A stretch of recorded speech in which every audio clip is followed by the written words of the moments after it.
केतली में चाय कितना था? 30 से 35 रुपए चाय था केतली। अरे ले ही क्या है आता। दिया पैसा? इसका तो लॉस हो गया।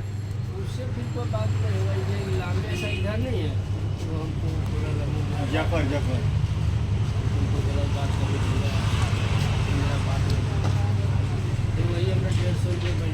ते थाना में जाता तो क्या बोलता? बोलता कि चाय छीन लिया। क्या बोलते हैं वो तो हम सोचते इधर हम लोग को धमकी दे रहा था उस दिन फैसली पर ढक देंगे।